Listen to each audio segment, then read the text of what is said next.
ஓம் சாந்தி. 13/2/2025.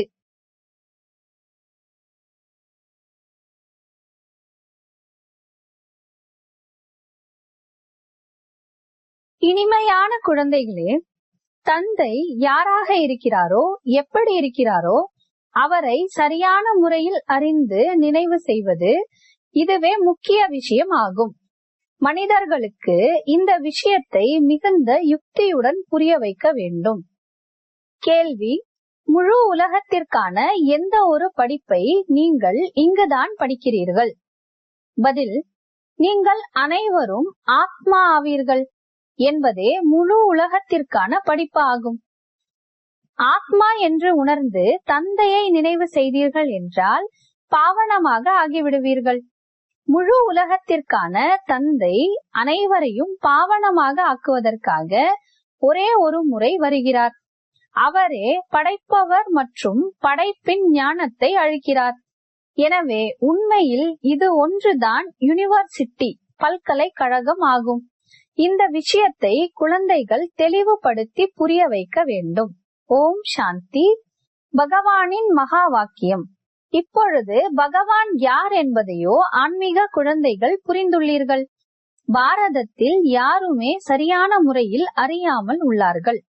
நான் யாராக இருக்கிறேன், எப்படி இருக்கிறேன் என்பதை சரியான முறையில் யாரும் அறியாமல் உள்ளார்கள் என்று கூறவும் செய்கிறார்.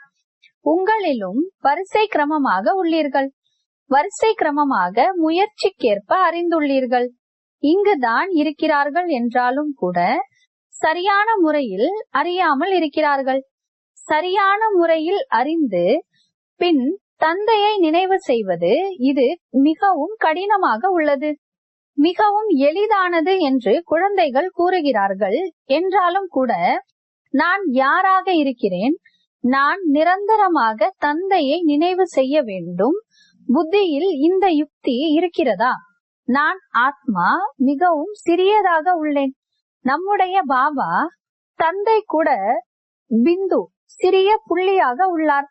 அரை கல்பமாக பகவானின் பெயரையே எடுப்பதில்லை. துக்கத்தில்தான் ஹே பகவான் என்று நினைவு செய்கிறார்கள். இப்பொழுது பகவான் யார் என்பதையோ எந்த மனிதரும் புரியாமல் உள்ளார்கள். இப்பொழுது மனிதர்களுக்கு எப்படி புரிய வைக்க வேண்டும் என்பது பற்றி ஞான மனனம் செய்ய வேண்டும்.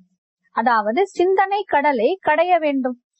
பெயர் கூட பிரஜாபிதா பிரம்மா குமாரிகள் ஈஸ்வரிய விஸ்வவித்யாலயம் என்று எழுதப்பட்டுள்ளது.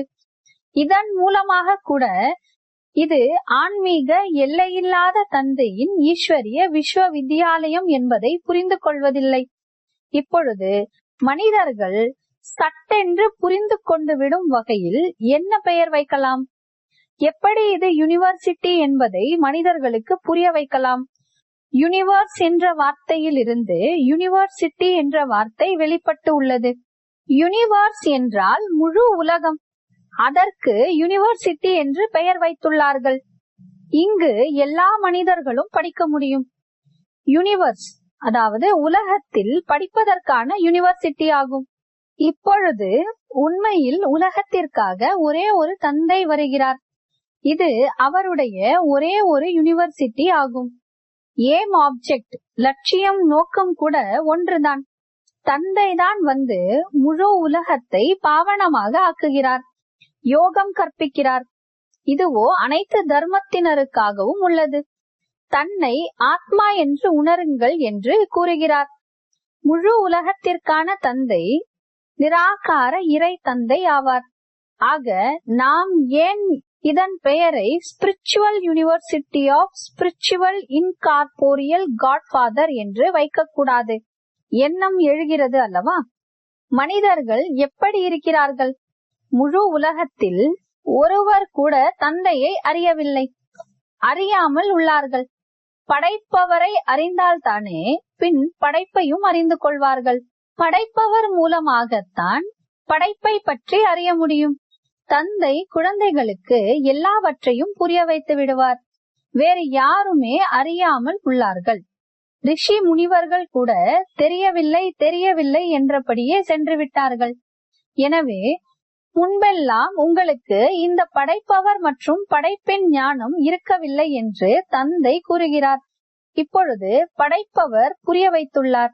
என்னை எல்லோரும் வந்து எங்களுக்கு சுகம் சாந்தி கொடுங்கள் என்று அழைக்கவும் செய்கிறார்கள் என்று தந்தை கூறுகிறார். ஏனெனில் இப்பொழுது துக்கம் அசாந்தி உள்ளது. அவருடைய பெயரே துக்கத்தை நீக்கி சுகம் அளிப்பவர் என்பதாகும். அவர் யார்? பகவான். அவர் எப்படி துக்கத்தை நீக்கி சுகம் அளிக்கிறார் என்பதை அறியாமல் இருக்கிறார்கள். எனவே நிராகாரமான காட் ஃபாதர் தான் இந்த ஞானத்தை அளிக்கிறார் என்று மனிதர்கள் புரிந்து கொள்ளும் வகையில் இது போல தெளிவாக எழுத வேண்டும். இது போல ஞான மனனம், அதாவது விசார் சாகர் மந்தன் செய்ய வேண்டும். மனிதர்கள் அனைவரும் கல் போன்ற புத்தியுடையவர்களாக இருக்கிறார்கள் என்று தந்தை புரிய வைக்கிறார். இப்பொழுது உங்களை தங்கம் போன்ற புத்தியுடையவராக ஆக்கிக் கொண்டிருக்கிறார். உண்மையில் யார் குறைந்தது 50க்கும் அதிகமான மதிப்பெண் பெறுகிறார்களோ அவர்களுக்குத்தான் தங்க புத்தி என்று கூறுவார்கள். தோல்வி அடைபவர்கள் தங்க புத்தி உடையவர்கள் அல்ல. ராமர் கூட குறைந்த மதிப்பெண்கள் பெற்றார். அதனால் தான் சத்திரியர் என்று காண்பித்துள்ளார்கள். ராமரிடம் ஏன் அம்பை காண்பித்துள்ளார்கள் என்பது கூட புரியாமல் உள்ளார்கள். ஸ்ரீ கிருஷ்ணரை பற்றி அவர் எல்லோரையும் கொன்றார் என்று சுயதர்சன சக்கரத்தை காண்பித்துள்ளார்கள். மேலும் ராமருக்கு அம்பு காண்பித்துள்ளார்கள். ஒரு விசேஷமான பத்திரிகை வெளியிடப்படுகிறது.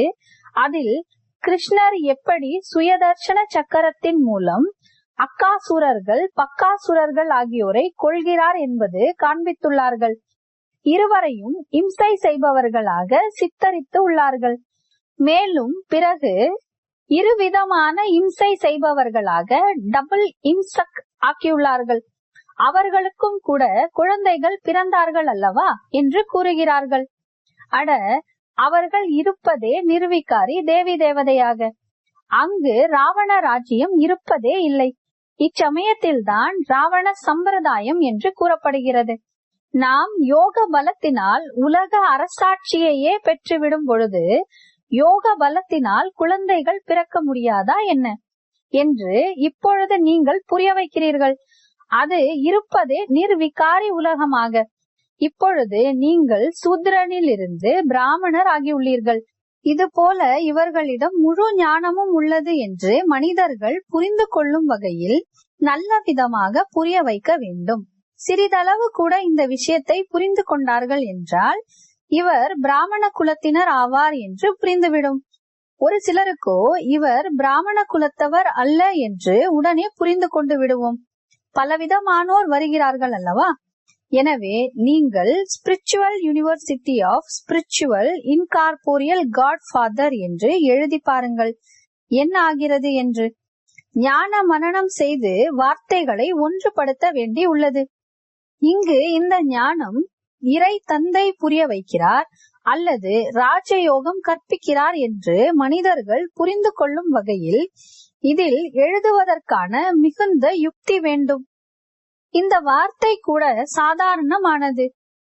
ஒரு நொடியில் ஜீவன் முக்தி, தேவதா சாம்ராஜ்யம். மனிதர்களின் புத்தியில் பதியும் வகையில் இது போன்ற வார்த்தைகள் இருக்க வேண்டும். பிரம்மா மூலமாக விஷ்ணுபுரியின் ஸ்தாபனை ஆகிறது. மன்மனாபவ என்பதன் பொருளே தந்தை மற்றும் ஆஸ்தியை நினைவு செய்யுங்கள். நீங்கள் பிரம்மா முக வம்சாவளி பிராமண குல பூஷணர்கள், சுயதர்சன சக்கரதாரி ஆவீர்கள். இப்பொழுது அவர்களோ விஷ்ணுவிற்கு சுயதர்சன சக்கரத்தை காண்பிக்கிறார்கள். கிருஷ்ணருக்கு கூட 4 புஜங்களை காண்பிக்கிறார்கள். இப்பொழுது அவர்களுக்கு 4 புஜங்கள் எவ்வாறு இருக்க முடியும்? தந்தை எவ்வளவு நல்ல முறையில் புரிய வைக்கிறார். குழந்தைகள் மிகவும் விசாலமான புத்தி உடையவர்களாக, தங்க புத்தியினராக ஆக வேண்டும். சத்தியுகத்தில் எப்படி ராஜா ராணியோ அப்படியே பிரஜைகள் எல்லோருமே பாரஸ் புத்தி என்று தானே கூற வேண்டும். அது தங்க உலகமாகும். இது கற்களின் உலகம். உங்களுக்கு இந்த ஞானம் மனிதனிலிருந்து தேவதை ஆவதற்காக கிடைத்துள்ளது. நீங்கள் உங்களது ராஜ்யத்தை ஸ்ரீமத் படி மீண்டும் ஸ்தாபனை செய்து கொண்டு இருக்கிறீர்கள். ராஜா மகாராஜா எப்படி ஆக முடியும் என்று பாபா நமக்கு யுக்தி கூறுகிறார். மற்றவர்களுக்கு புரிய வைப்பதற்காக உங்களுடைய புத்தியில் இந்த ஞானம் நிரம்பி விடுகிறது. காலச்சக்கரம் பற்றி புரிய வைப்பது கூட மிகவும் சுலபமாகும். இச்சமயத்தில் ஜனத்தொகை பாருங்கள் எவ்வளவு உள்ளது. சத்யுகத்தில் எவ்வளவு குறைவானோர் இருப்பார்கள். சங்கமமோ உள்ளது அல்லவா? பிராமணர்களோ குறைவாக இருப்பார்கள் அல்லவா? பிராமணர்களின் யுகமே சிறியது.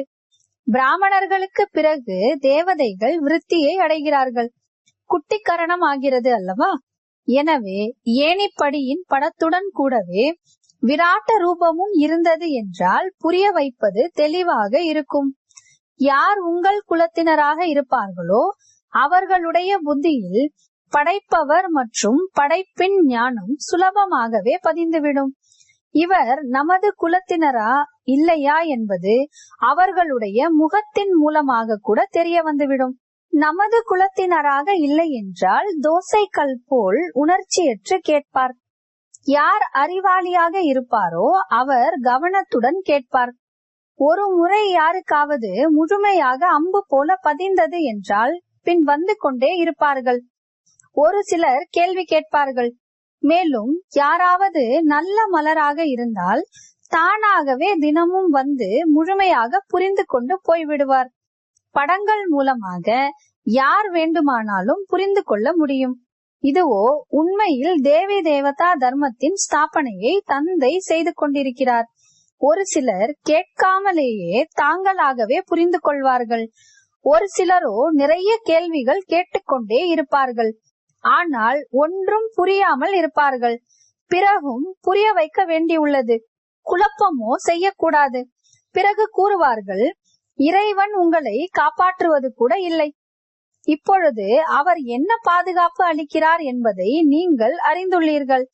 கர்மங்களின் கணக்கு வழக்கோ ஒவ்வொருவருக்கும் தன்னுடையதை தீர்க்க வேண்டியே உள்ளது. இப்படியும் நிறைய பேர் இருக்கிறார்கள். உடல்நிலை கெட்டுவிட்டது என்றால் காப்பாற்றுங்கள் என்பார்கள். நானோ பதீதமானவர்களை பாவனமாக ஆக்க வருகிறேன் என்று தந்தை கூறுகிறார். இந்த தொழிலை நீங்களும் கற்றுக்கொள்ளுங்கள். தந்தை 5 விகாரங்கள் மீது வெற்றி அடையுமாறு செய்கிறார். எனவே அவை மேலும் பலத்துடன் எதிர்க்கும். விகாரங்களின் புயல் மிகவுமே பலமாக வருகிறது. தந்தையினுடையவர் ஆகும் பொழுது இந்த எல்லா வியாதிகளும் கொந்தளித்து மேலே வரும் என்று தந்தை கூறுகிறார். புயல்கள் பலமாக வரும். முழுமையான குத்து சண்டை உள்ளது. நல்ல நல்ல பயில்வான்களை கூட தோற்கடித்து விடுகிறது. கூறுகிறார்கள், விரும்பாவிடனும் கூட தீய பார்வை ஏற்பட்டு விடுகிறது என்று. ரெஜிஸ்டர் கெட்டு போய்விடும். தீய பார்வை உடையவர்களிடம் பேசக்கூடாது. எல்லா சென்டர்களின் குழந்தைகளுக்கு புரிய வைக்கிறார். தீய பார்வை உடையவர்கள் மிகவும் ஏராளமாக உள்ளார்கள். பெயரை கூறிவிட்டால் இன்னுமே துரோகியாகி விடுவார்கள். தங்களை அழித்துக் கொள்பவர்கள், சர்வநாசம் செய்பவர்கள் தவறான காரியம் செய்ய முற்படுகிறார்கள். காம விகாரம் மூக்கை பிடித்து விடுகிறது. மாயை விடுவது இல்லை. தீய செயல், தீய பார்வை, தீய வார்த்தைகள் வெளிப்படுகின்றன. தீய நடத்தை ஆகிவிடுகிறது. எனவே மிக மிக எச்சரிக்கையுடன் இருக்க வேண்டும். குழந்தைகளாகிய நீங்கள் கண்காட்சி ஆகியவற்றை நடத்தும் பொழுது யாருமே சுலபமாக புரிந்து கொள்ளும் வகையில் அப்பேற்பட்ட ஏதாவது யுக்தியை கையாளுங்கள். இந்த கீதா ஞானத்தை சுயம் தந்தை கற்பித்துக் கொண்டிருக்கிறார். இதில் எந்த ஒரு சாஸ்திரம் ஆகியவற்றின் விஷயம் கிடையாது. இதுவோ படிப்பு ஆகும். கீதையின் புத்தகமோ இங்கு இல்லை. தந்தை கற்பிக்கிறார். கையில் புத்தகத்தை எடுக்கிறாரா என்ன? பிறகு இந்த கீதை என்ற பெயர் எங்கிருந்து வந்தது? பிற எல்லா தர்ம சாஸ்திரங்களும் பின்னால் தான் வருகின்றன. எத்தனை அநேக மடங்கள், வழிகள் உள்ளன. எல்லாவற்றிற்கும் அதன் சாஸ்திரங்கள் உள்ளன.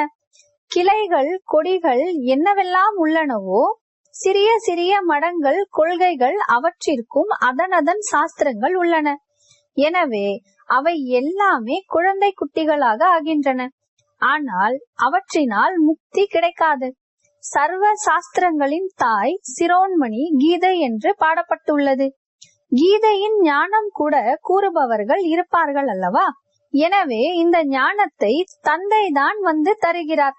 கையில் ஏதாவது சாஸ்திரங்கள் ஆகியவை இருக்கிறதா என்ன? நான் கூட சாஸ்திரம் படித்தது இல்லை, உங்களுக்கும் கற்பிப்பதும் இல்லை. அவர்கள் கற்கிறார்கள், கற்பிக்கிறார்கள். இங்கு சாஸ்திரங்களின் விஷயம் இல்லை. தந்தை இருப்பதே ஞானம் நிறைந்தவராக. நான் உங்களுக்கு எல்லா வேதங்கள் சாஸ்திரங்களின் சாரத்தை கூறுகிறேன். முக்கியமானவையே 4 தர்மங்களின் 4 தர்ம சாஸ்திரங்கள். பிராமண தர்மத்திற்கென்று ஏதாவது புத்தகம் உள்ளதா என்ன? எவ்வளவு புரிந்து கொள்ள வேண்டிய விஷயங்கள்! இவை அனைத்தையுமே தந்தை வந்து விளக்கமாக புரிய வைக்கிறார். மனிதர்கள் எல்லோருமே கல்புத்தியினராக உள்ளார்கள். அதனால்தான் இவ்வளவு ஏழையாகி உள்ளார்கள். தேவதைகள் சத்யுகத்தில் இருந்தார்கள். அங்கு தங்க மாளிகைகள் கட்டப்பட்டிருக்கும், தங்க சுரங்கங்கள் இருந்தன. இப்பொழுதோ உண்மையான தங்கம் இல்லை. முழு கதையும் பாரதத்தை பொறுத்துதான் உள்ளது. நீங்கள் தேவி தேவதைகள் தங்க புத்தியினராக இருந்தீர்கள். உலகத்தின் மீது ஆட்சி புரிந்து கொண்டிருந்தீர்கள். இப்பொழுது நினைவிற்கு வந்துள்ளது, நாம் சொர்க்கத்தின் அதிபதியாக இருந்தோம், பிறகு நரகத்தின் அதிபதி ஆனோம். இப்பொழுது மீண்டும் தங்க புத்தி உடையவராக ஆகிறோம். இந்த ஞானம் குழந்தைகளாகிய உங்களுடைய புத்தியில் உள்ளது. இதை நீங்கள் மற்றவர்களுக்கு புரிய வைக்க வேண்டும். நாடகப்படி பாகமானது நடந்து கொண்டே இருக்கிறது. என்ன நேரம் காலம் கடந்து போகிறதோ அது மிக சரியாகவே நடக்கிறது. பிறகும் புருஷார்த்தத்தை செய்விப்பார்தான் இல்லையா? சுயம் பகவான் நம்மை சொர்க்கத்திற்கு அதிபதியாக ஆக்குவதற்கான புருஷார்த்தம் செய்விக்கிறார் என்ற போதை எந்த குழந்தைகளுக்கு இருக்கிறதோ அவர்களுடைய முகம் மிகவும் முதல் தரமானதாக மகிழ்ச்சி நிறைந்ததாக இருக்கும். தந்தை வருவது கூட குழந்தைகளை புருஷார்த்தம் செய்விக்கத்தான், பிராலப்தம் பெற செய்வதற்காகத்தான். இதுவும் நீங்கள் அறிந்துள்ளீர்கள். உலகத்தில் யாராவது ஏதாவது அறிந்துள்ளார்களா என்ன? சொர்க்கத்திற்கு அதிபதியாக ஆக்குவதற்காக பகவான் புருஷார்த்தம் செய்விக்கிறார். எனவே குஷி இருக்க வேண்டும். முகம் மிகவும் முதல் தரமாக குஷி நிறைந்ததாக இருக்க வேண்டும். தந்தையின் நினைவு இருந்தால் நீங்கள் எப்பொழுதும் மகிழ்ச்சியாக இருப்பீர்கள். தந்தையை மறப்பதனாலேயே மன தளர்ச்சி ஏற்படுகிறது. தந்தை மற்றும் ஆஸ்தியை நினைவு செய்வதால் மகிழ்ச்சி நிறைந்தவர்களாக ஆகிவிடுகிறீர்கள். ஒவ்வொருவருடைய சேவை மூலமாக புரியப்படுகிறது. தந்தைக்கு குழந்தைகளின் நறுமணமோ வருகிறது அல்லவா? நல்ல குழந்தைகளிடம் இருந்து நறுமணம் வருகிறது, மோசமான குழந்தைகளிடம் இருந்து துர்நாற்றம் வருகிறது. தோட்டத்தில் நறுமணம் உள்ள மலர்களைத்தான் எடுப்பதற்காக மனம் விரும்பும். எருக்கம் பூவை யார் எடுப்பார்கள்? தந்தையை சரியான முறையில் நினைவு செய்தால்தான் விகர்மங்கள் விநாசமாகும். நல்லது. இனிமையிலும் இனிமையான காணாமல் போய் வெகு காலம் கழித்து கண்டெடுக்கப்பட்ட குழந்தைகளுக்கு தாய் தந்தை பாப்தாதாவின் அன்பு நினைவுகள் மற்றும் காலை வணக்கம். ஆன்மீக குழந்தைகளுக்கு ஆன்மீக தந்தையின் நமஸ்காரம். ஆன்மீக தந்தைக்கு ஆன்மீக குழந்தைகளின் அன்பு நினைவுகள் மற்றும் நமஸ்காரம். தாரணைக்கான முக்கிய சாரம்: மாயையின் குத்து சண்டையில் தோற்றுவிடக் கூடாது. ஒருபோதும் வாயிலிருந்து தீய வார்த்தை வெளிப்படக்கூடாது. தீய பார்வை, தீய நடத்தை, தீய செயல்கள் ஆகக்கூடாது என்ற கவனம் இருக்கட்டும். முதல் தரமான நறுமணம் உள்ள மலர் ஆக வேண்டும். சுயம் பகவான் நமக்கு கற்பிக்கிறார் என்ற போதை இருக்க வேண்டும். தந்தையின் நினைவில் இருந்து எப்பொழுதும் மகிழ்ச்சியாக இருக்க வேண்டும். ஒரு பொழுதும் வாடி போக கூடாது. வரதானம்: உறுதிமொழி மற்றும் நடைமுறையின் சமநிலையின் மூலம் தன்னை பாவங்களிலிருந்து பாதுகாப்பாக வைத்துக் கொள்ளக்கூடிய விஸ்வ சேவாதாரி ஆகுங்கள். குழந்தைகள், நீங்கள் என்ன உறுதிமொழி செய்கின்றீர்களோ அது நடைமுறை வாழ்வில் சமமானதாக இருக்க வேண்டும். இல்லையெனில் புண்ணிய ஆத்மாவிற்கு பதிலாக சுமை கொண்ட ஆத்மாவாக ஆகிவிடுவீர்கள். இந்த பாவம் மற்றும் புண்ணியத்தின் நிலையை அறிந்து தன்னை பாதுகாப்பாக வையுங்கள். ஏனெனில் எண்ணத்திலும் விகாரத்தின் பலவீனம், வீணான பாவனை, வெறுப்பு மற்றும் பொறாமைக்கான பாவனை பாவத்தின் கணக்கை அதிகரிக்கின்றது. எனவே புண்ணிய ஆத்மா ஆகுக என்ற வரதானத்தின் மூலம் தன்னை பாதுகாப்பாக வைத்து உலக சேவகன் ஆகுங்கள். குழுவின் ரூபத்தில் ஒரு வழி ஏக்ரஸ்திதியின் அனுபவம் செய்வியுங்கள். ஸ்லோகன்: தூய்மையின் ஜோதி நாலாபுறமும் சுடர்விட ஆரம்பித்தால் பாபாவை சகஜமாக பார்க்க முடியும். ஓம் சாந்தி.